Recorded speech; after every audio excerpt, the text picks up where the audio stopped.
ನಮಸ್ಕಾರ ಸ್ನೇಹಿತರೆ.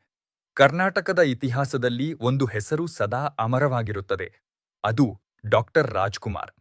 ಅವರನ್ನು ಜನರು ಕೇವಲ ನಟನಾಗಿ ನೋಡಲಿಲ್ಲ, ಒಬ್ಬ ಕುಟುಂಬ ಸದಸ್ಯನಂತೆ ಪ್ರೀತಿಸಿದರು. ಅದಕ್ಕಾಗಿಯೇ ಅವರಿಗೆ ಅಣ್ಣಾವರು ಎಂದು ಕರೆಯಲಾಗುತ್ತಿತ್ತು. 1929ರಲ್ಲಿ ಗಜಾನೂರಿನಲ್ಲಿ ಜನಿಸಿದ ರಾಜ್‌ಕುಮಾರ್ ಅವರ ಮೂಲ ಹೆಸರು ಸಿಂಗನಲ್ಲೂರು ಪುಟ್ಟಸ್ವಾಮಯ್ಯ ಮುತ್ತುರಾಜ್. ಬಾಲ್ಯದಲ್ಲೇ ನಾಟಕಗಳಲ್ಲಿ ಅಭಿನಯ ಆರಂಭಿಸಿದ ಅವರು ನಂತರ ಕನ್ನಡ ಚಿತ್ರರಂಗದ ಅತ್ಯಂತ ದೊಡ್ಡ ತಾರೆಯಾದರು.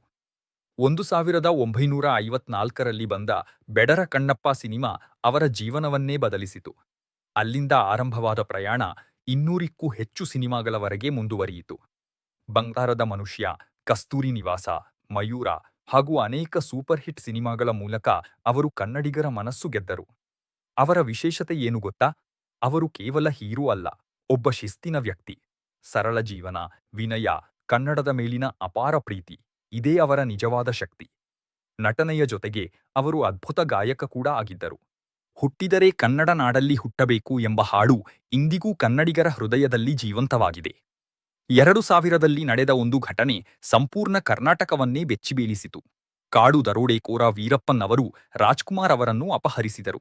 108 ದಿನಗಳ ಕಾಲ ಕರ್ನಾಟಕ ಆತಂಕದಲ್ಲಿ ಮುಳುಗಿತ್ತು. ಜನರು ದೇವಸ್ಥಾನಗಳಲ್ಲಿ ಪ್ರಾರ್ಥನೆ ಮಾಡಿದರು, ಅಣ್ಣಾವರು ಸುರಕ್ಷಿತವಾಗಿ ಮರಳಲಿ ಎಂದು. ಅವರು ಬಿಡುಗಡೆಯಾಗಿ ಮನೆಗೆ ಮರಳಿದ ದಿನ ಅದು ಕರ್ನಾಟಕಕ್ಕೆ ಹಬ್ಬದ ದಿನದಂತಿತ್ತು. 2006ರಲ್ಲಿ ರಾಜ್‌ಕುಮಾರ್ ಅವರು ನಮ್ಮನ್ನೆಲ್ಲ ಅಗಲಿದರು. ಆದರೆ ಅವರ ನೆನಪು, ಅವರ ಧ್ವನಿ, ಅವರ ಸಿನಿಮಾಗಳು ಇಂದಿಗೂ ಜೀವಂತವಾಗಿವೆ. ರಾಜ್‌ಕುಮಾರ್ ಅವರು ಕೇವಲ ನಟರಲ್ಲ, ಅವರು ಒಂದು ಭಾವನೆ, ಒಂದು ಸಂಸ್ಕೃತಿ, ಒಂದು ಹೆಮ್ಮೆ. ಕನ್ನಡ ಇರುವವರೆಗೆ ಅಣ್ಣಾವರ ಹೆಸರು ಸದಾ ಅಮರ. ಜೈ ಕರ್ನಾಟಕ, ಜೈ ಅಣ್ಣಾವರು.